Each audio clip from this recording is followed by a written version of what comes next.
Rasa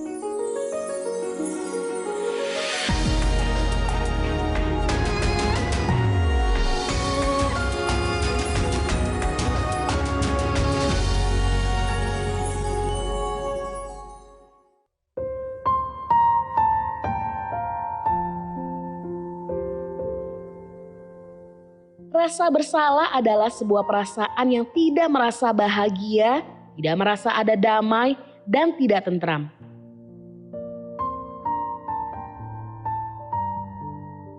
Bahkan dampak dari rasa bersalah itu bisa sangat dalam, seperti perasaan ditolak, ketidakmampuan untuk mengatakan tidak, munculnya depresi, kecemasan, bahkan kehilangan keintiman rohani dengan Allah. Namun sebagai anak Tuhan, janganlah lari dan menghukum diri akibat korban rasa bersalah itu sendiri. Sebab jika dibiarkan, maka keputusasaan dan kegagalan akan mendatangi kita. Allah mengerti beban berat itu dan Ia menyediakan jalan untuk mengatasinya. Oleh kematian Yesus Kristus di kayu salib, Ia menyatakan kita tidak bersalah dan ditebus dari dosa. Jika kita terus saja berpegang pada rasa bersalah itu, maka seolah-olah lebih tahu daripadanya. Dan kita menyia-nyiakan pengorbanannya yang rela mati buat kita.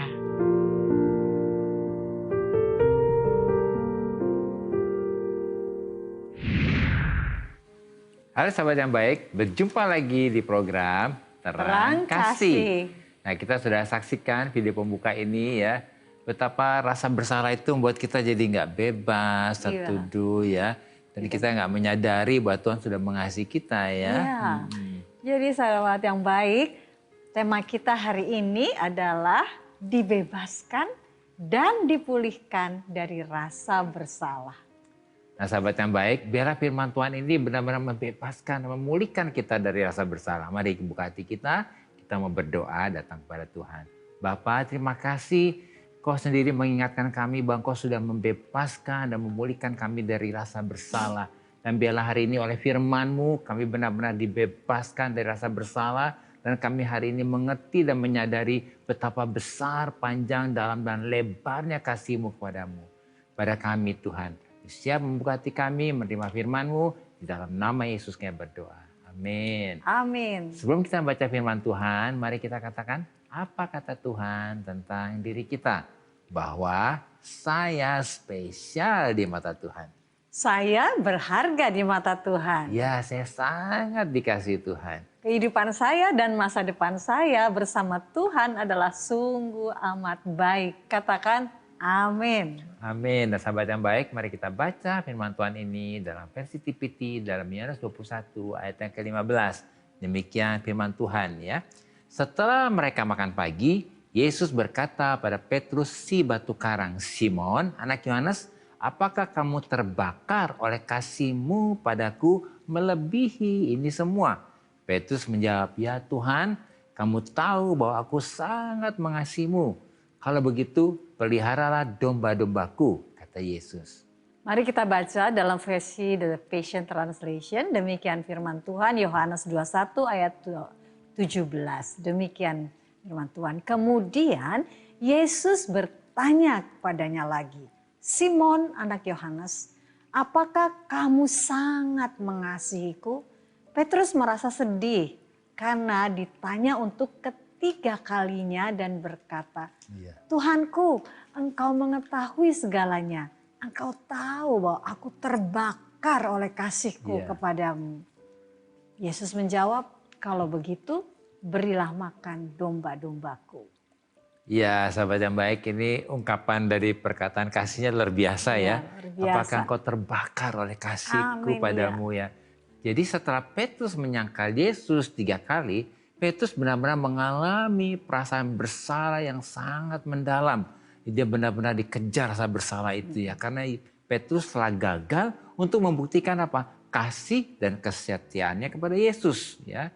Bahwa dia tidak akan meninggalkan Yesus, bahkan dia akan tetap setia mengasihi Yesus.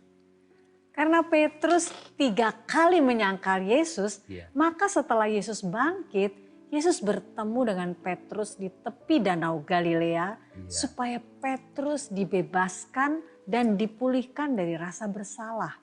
Yaitu dengan memberi Petrus 3 kesempatan untuk menebus dirinya. Sehingga Petrus benar-benar dibebaskan dan dipulihkan dari rasa bersalah. Wah, itu luar biasa ya. Wow. Tuhan tuh memberikan kesempatan untuk kita dipulihkan ya.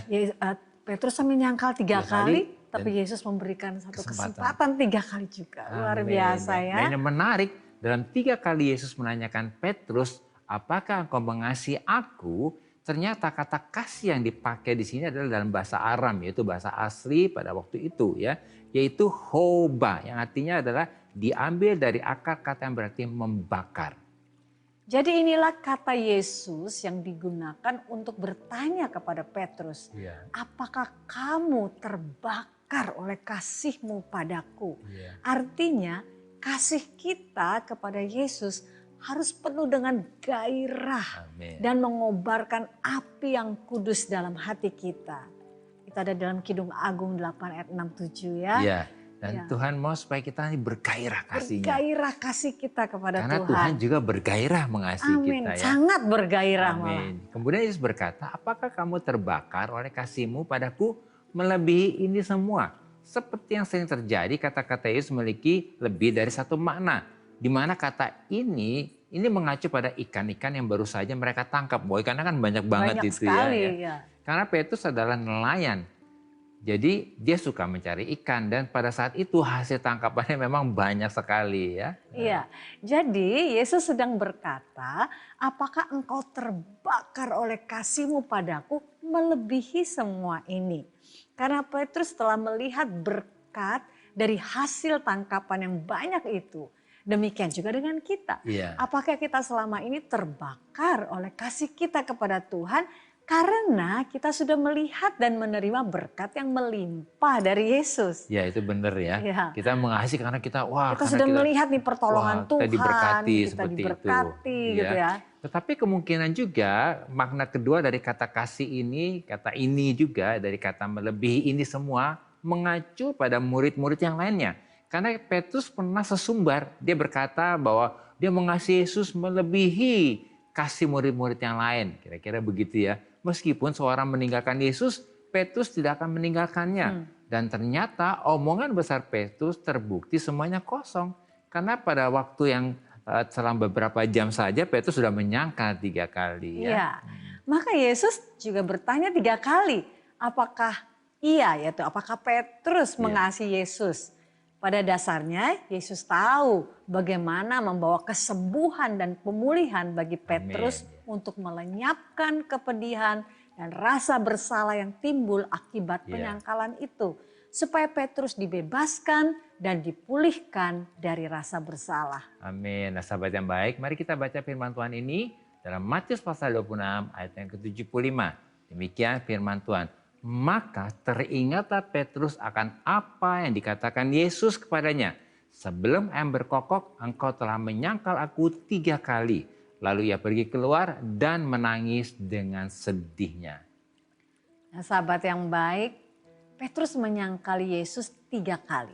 Tetapi 3 kali juga Petrus membuat pengakuan tentang kasihnya yang mendalam kepada Yesus. Sehingga pada pernyataan yang ketiga, suara ayam berkokok yang selalu menuduh dan mengintimidasi dalam hati Petrus itu telah didiamkan atau diberhentikan gitu ya. Dan setelah dibebaskan dan dipulihkan dari rasa bersalah, Petrus siap menjadi gembala bagi kawanan domba Yesus. Jadi itu suara yang berkokok mengintimidasi itu ya. Intimidasi terus. Kamu pernah gagal, kamu pernah menyangkal. Nah seringkali kan kita gitu.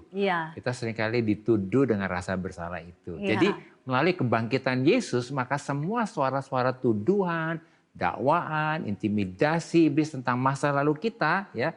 Dan kegagalan kita yang seperti apa? Ayam berkokok itu yang ingetin lagi.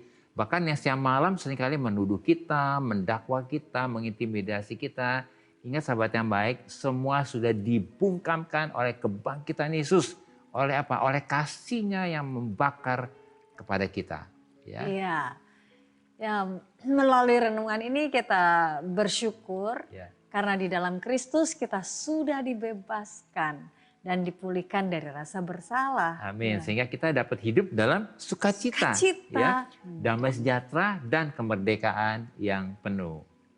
Nah, sahabat yang baik, saat ini jika ada dari sahabat yang baik yang memiliki beban permasalahan, tekanan hidup, minta didoakan atau ingin bersaksi seputar kehidupan rohani, silahkan DM, komen, atau kirim video ke Instagram @terangkasih_rtv. Jangan kemana-mana, pastikan tetap ada di Terang Kasih.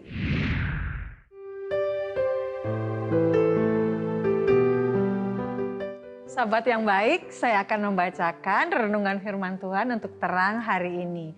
Mari kita ambil Alkitab kita membaca firman Tuhan dari Roma 5 ayat 8, The Passion Translation. Demikian firman Tuhan.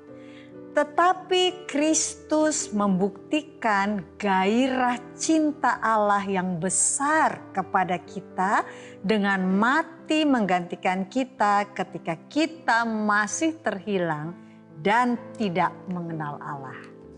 Sahabat yang baik, firman Tuhan mengatakan bahwa Yesus menunjukkan, membuktikan, dan memanifestasikan gairah cintanya yang begitu besar kepada kita. Bukan pada saat kita sempurna, tetapi pada saat kita tidak sempurna. Yaitu pada saat kita masih berdosa, masih terhilang, dan tidak mengenal Allah. Jadi inisiatif untuk mengasihi bukan dimulai dari kita, tetapi dari Allah. Yaitu melalui pengorbanan Yesus di kayu salib, supaya oleh kasih-Nya kita dapat mengasihi Allah. Jadi definisi kasih adalah menerima ketidaksempurnaan, bukan menuntut kesempurnaan dan menyempurnakan yang tidak sempurna. Seperti Yesus menerima ketidaksempurnaan kita dan menyempurnakan kita oleh kasih-Nya. Tuhan memberkati.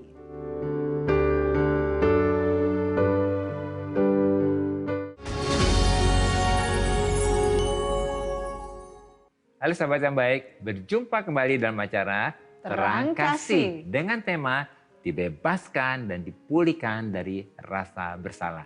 Nah sahabat yang baik, ini ada beberapa DM yang masuk. Kita akan lihat salah satu diantaranya dari @andrianbdg. Kita akan baca sama-sama ya. Selamat malam Pak Agus dan Bu Mala. Selamat malam Andrian. Ya. Sebenarnya saya malu mau cerita tentang ini. Tapi saya terus diliputi rasa bersalah ke istri saya. Saya sudah selingkuh dengan perempuan lain. Sudah 3 minggu saya jalani ini. Saya juga nggak tahu kenapa melanjutkan perselingkuhan ini. Tapi dengan istri saya merasakan kebosanan. Dia kadang-kadang tidak peka dengan kejenuhan saya. Dengan selingkuhan saya ini, dia dapat mengerti saya. Tapi hidup saya jadi tidak tenang karena istri saya tetap baik dengan saya. Saya ingin mengaku tapi saya takut makin disalahkan. Bagaimana Pak dan Bu? Ya, Andrian, terima kasih sebelumnya buat kejujurannya ya. Mau terbuka dan ini sebetulnya Tuhan lagi mau menolong Andrian ya, supaya tidak dikejar-kejar rasa bersalah ini ya. Nah apapun semua yang tidak benar nggak akan baik akhirnya ya. Dan kalau sekarang istrinya dibilang nggak tahu, sepertinya belum tentu ya. Jadi pada akhirnya semua yang buruk itu pasti akan terbongkar seperti itu. Nah Andrian apapun alasannya, karena alasannya bosan dan yang lainnya, firman Tuhan berkata bahwa apa yang sudah dipersatukan Allah tidak bisa dipisahkan. Artinya Tuhan mau bahwa di dalam pernikahan kita ini kita menyadari inilah gambaran komitmen kesetiaan seperti Kristus dengan jemaat ya. Dan pernikahan itu bukan lembaganya manusia, bukan buatan kita ya. Pernikahan itu buatannya Tuhan. Jadi tanggung jawab kita bukan kepada manusia, kepada Tuhan ya. Silakan sayang. Iya. Kalau tadi kita sudah mendengar firman Tuhan bahwa Yesus mati di kayu salib ketika kita masih terhilang dan masih berdosa. Tidak sempurna. Tidak sempurna.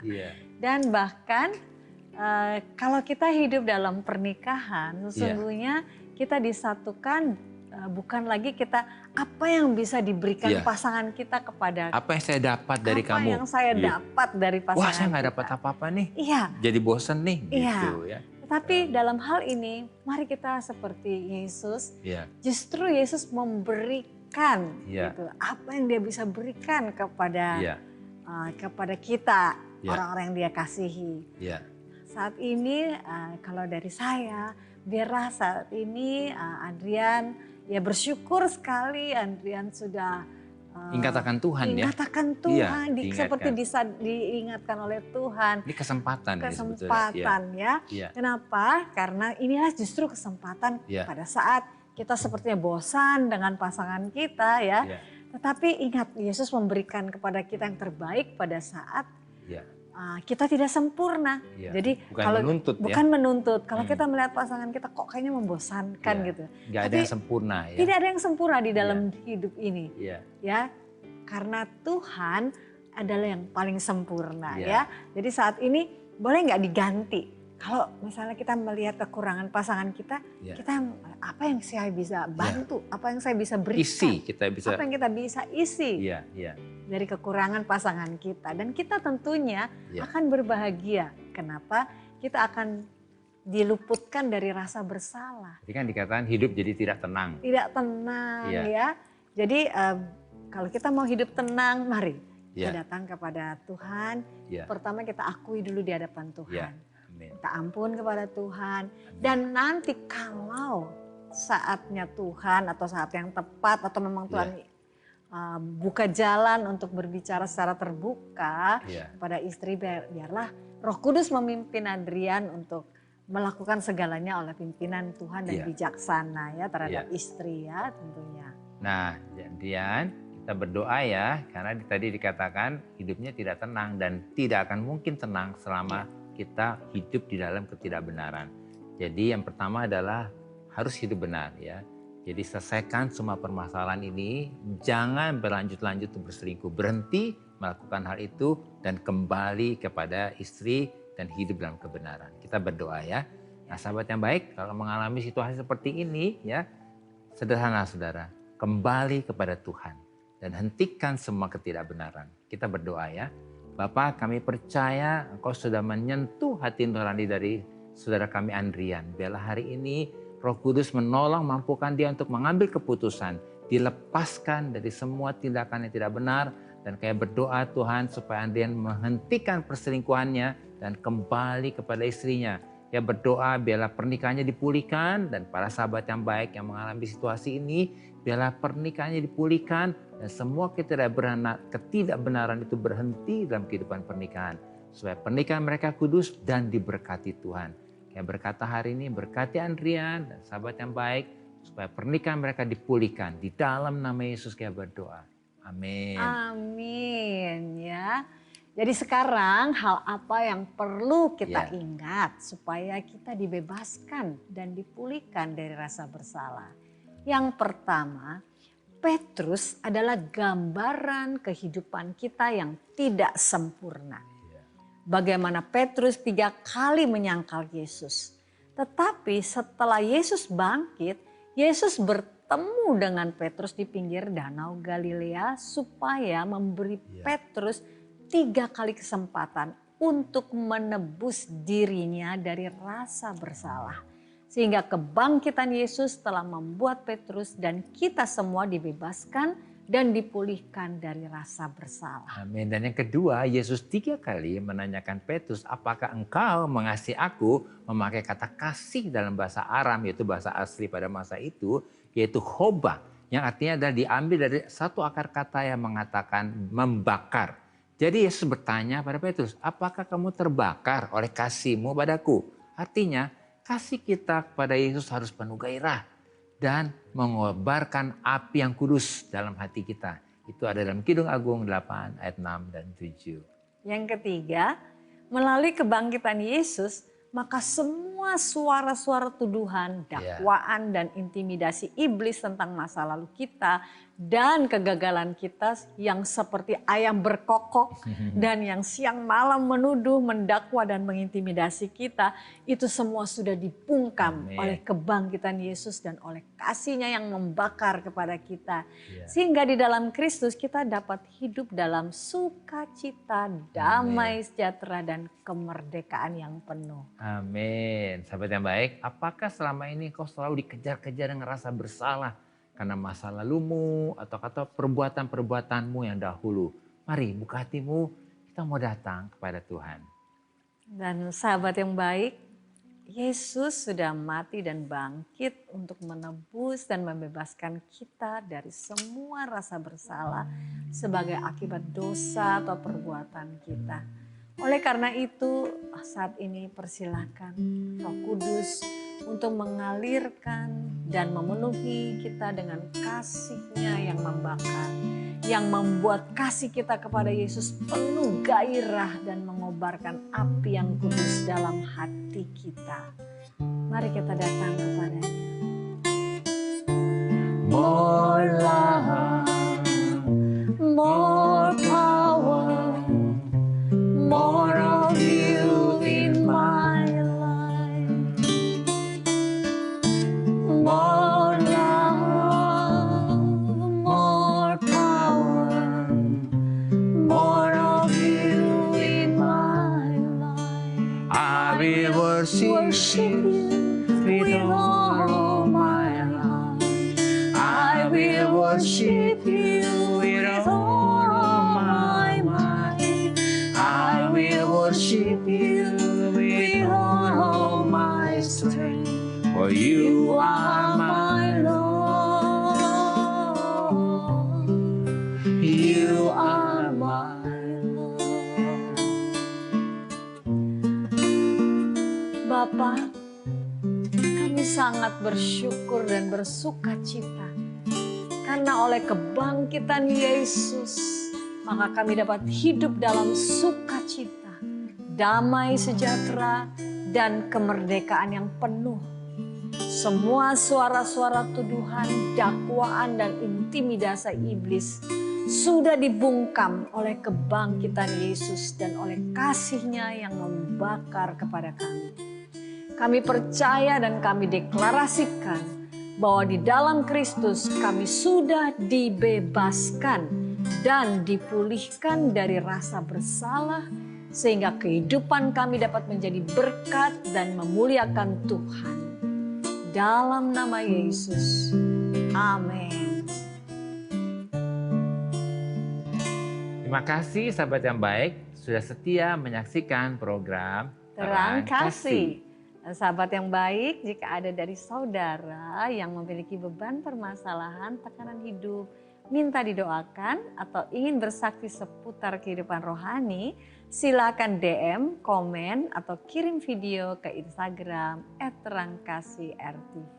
Sampai jumpa kembali di episode selanjutnya. Tuhan memberkati. More love, more power, more of you in my life. More love, more power, more of you in my life. I will worship you with all of my heart. I will worship you